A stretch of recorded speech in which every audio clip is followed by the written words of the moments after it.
Assalamualaikum warahmatullahi wabarakatuh. Halo Mas Dani, kami dari kelompok 4 akan menyampaikan hasil analisis dan diskusi kami setelah menonton film Army of Thieves. Sebelumnya, perkenalkan, saya Zahra Putri Nardani, lalu ada Siti Alisyah, ada Mutiara Fifa, lalu ada Sol Fahira, dan yang terakhir ada Fastuti. Pada Ale, silakan. Baik, terima kasih Zahra. Jadi di sini yang mau kita bahas adalah tentang film berjudul Army of Thieves. Nah, Army of Thieves sendiri adalah prequel dari film Army of the Dead yang berfokus pada karakter utamanya bernama Sebastian yang disamarin jadi Ludwig Dieter yang merupakan seorang ahli brankas asal Jerman. Nah, film ini sendiri genrenya itu action, komedi, dan heist yang disutradai oleh Matthias Schweighöfer yang mana dia ini adalah si karakter utama sendiri atau Sebastian itu. Nah, gimana sih cerita ini? Jadi kurang lebih alur ceritanya itu dimulai pada kehidupannya si Sebastian yang awalnya monoton sebagai pegawai bank biasa yang canggung, tapi dia punya obsesi tersendiri terhadap brankas. Nah, hidupnya ini seketika berubah ketika seorang wanita bernama Gwendolyn atau Gwen di sini merekrut dia untuk ikut ke komplotan pencurian. Nah, akhirnya di sini mereka punya misi untuk merampok tiga brankas legendaris yang dirancang oleh pembuat brankas terkenal, yaitu Hans Wagner. Nah, tim ini tuh terdiri dari Ludwig sendiri, Gwendolyn, dan tiga orang lainnya yaitu ada Corina yang merupakan hacker, ada Brad Cage, dan ada Rolf si pengemudi yang akhirnya mereka melakukan aksinya di tiga lokasi yang berbeda di Eropa. Nah, apa sih krisis yang ada di dalam film ini? Jadi krisis utama yang bisa kita lihat dari film Army of Thieves itu berkaitan dengan identity crisis dan juga communication crisis.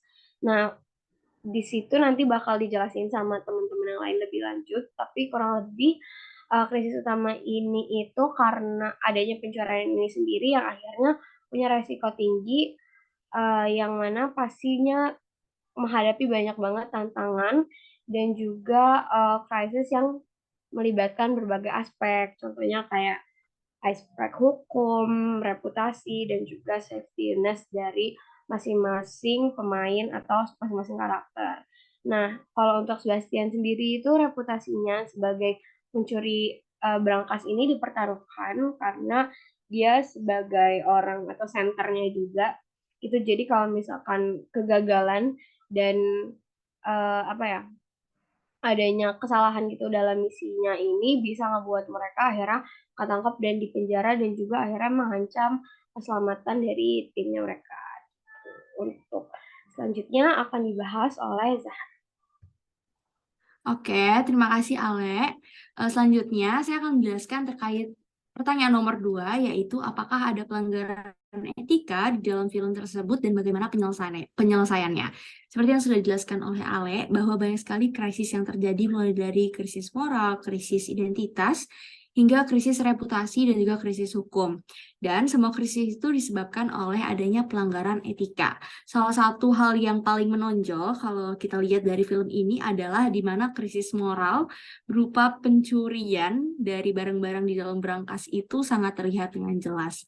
Dan hal tersebut juga sangat bertentangan dengan hukum. Selain itu, banyak juga krisis-krisis dari reputasi yang mengakibatkan adanya etika pelanggaran kredibilitas diri. Kalau kita lihat dari pemeran utamanya, si Sebastian, dia itu yang awalnya baik, terus lama-lama reputasinya dan kredibilitas dirinya itu diragukan dan juga menurun karena dia ikut bergabung bersama dengan tim perampokan dengan teman-teman yang lainnya. Dan hal itu adalah salah satu contoh pelanggaran etika berupa kredibilitas diri. Lalu kita juga bisa lihat kalau di luar dari teman-teman kelompok perampok, kita juga bisa lihat adanya pelanggaran etika oleh Interpol di dalam film. Di mana Interpol itu harusnya memiliki lack of credibility dengan tugas untuk menjaga keamanan negara.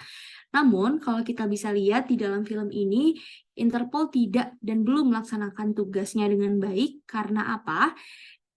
Pada salah satu scene di mana memperlihatkan krisis atau isu yang sedang terjadi. Yang pertama itu adalah zombie, dan yang kedua isu perampokan di bank. Interpol tidak bisa membagi tugas. Salah satu komandan Interpol tidak bisa membagi tugas untuk para anggotanya agar bisa menyelesaikan kedua masalah tersebut. Dan Interpol hanya berfokus ke masalah perampokan. Namun, Interpol juga saat itu belum bisa melaksanakan dan melakukan pelanggaran etika kehumasan. Kenapa demikian? Karena Interpol tidak dan belum melakukan speak up kepada masyarakat terkait perampokan yang dilakukan di bank sejak kasus yang pertama. Hingga pihak bank dan juga pihak-pihak lainnya yang menyimpan berangkas itu tidak bisa melakukan langkah preventif dan juga tidak aware dengan hal-hal perampokan yang terjadi selanjutnya. Bahkan sampai 3 kali para geng dari tim perampokan tersebut tidak berhasil ditangkap oleh para Interpol. Dan hal ini bisa dilihat bahwa Interpol kurang memiliki komunikasi yang baik kepada masyarakat terkait isu dan juga kasus yang terjadi. Dan kurang lebih proses penyelesaian yang dilakukan oleh masing-masing aspek. Yang pertama, aspek dari timnya adalah di mana tim tersebut akhirnya bisa melakukan sesuatu untuk mencari jati diri mereka melalui perampokan yang terjadi dengan masing-masing kemampuan yang dimiliki oleh tiap anggota tim. Lalu untuk proses penyelesaian dilakukan oleh Interpol, di mana mereka akhirnya bisa menangkap salah satu dari ketua geng di kelompok perampokan tersebut, dan akhirnya tidak ada kasus perampokan-perampokan selanjutnya.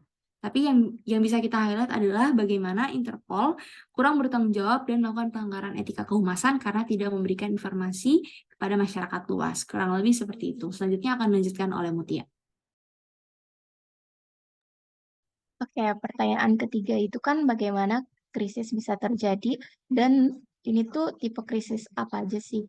Jadi untuk tipe krisis yang paling dominan menurut kami adalah krisis moral, yaitu terjadi pada diri masing-masing pemain sehingga mereka ini melakukan perampokan di bank-bank yang ada di Eropa. Nah, krisis moralnya sendiri itu kan perampokan. Mereka melakukan suatu kejahatan yang bertentangan dengan hukum. Nah, hal ini tuh bisa terjadi karena krisis identitas dari masing-masing pemainnya juga. Hal ini tuh terlihat dari tokoh utamanya yaitu Sebastian yang dari kecil dia itu punya kecenderungan antisosial. Dia tuh nggak mau eh, apa ya bergaul dengan teman-teman sebayanya. Dia lebih memilih untuk bergaul dengan brankas-brankas yang rumit. Kemudian ada tokoh Gwen yang dari kecil itu punya apa ya minat untuk mencuri. Jadi dari kecil dia suka curi jam tangan orang, terus dia juga suka eh, mencuri segala macam lah pokoknya. Terus ada juga tokoh laki-laki yang dia itu dari kecil tuh dibully. Jadi makin dia besar ada apa ya sifat buruk yang tumbuh di dalam dirinya yaitu sifat kasar gitu. Terus ada juga tokoh lain yang punya pengalaman-pengalaman buruk di masa lalunya sehingga pas mereka udah gede jadi timbul etika moral dalam diri pemain-pemainnya. Terus ada juga krisis komunikasi yang terjadi pada Interpol dan pihak-pihak bank. Jadi hal ini tuh terjadi karena si Interpolnya itu kurang transparan terhadap situasi yang sedang mereka hadapi.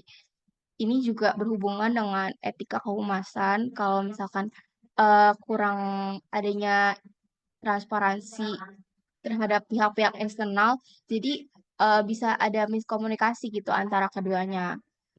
Kurang lebih seperti itu sih untuk tipe krisis dan bagaimana krisis tersebut bisa terjadi. Selanjutnya, akan diteruskan oleh Awa. Oke, selanjutnya itu mengenai di mana krisis yang ada di film ini tuh dapat terselesaikan.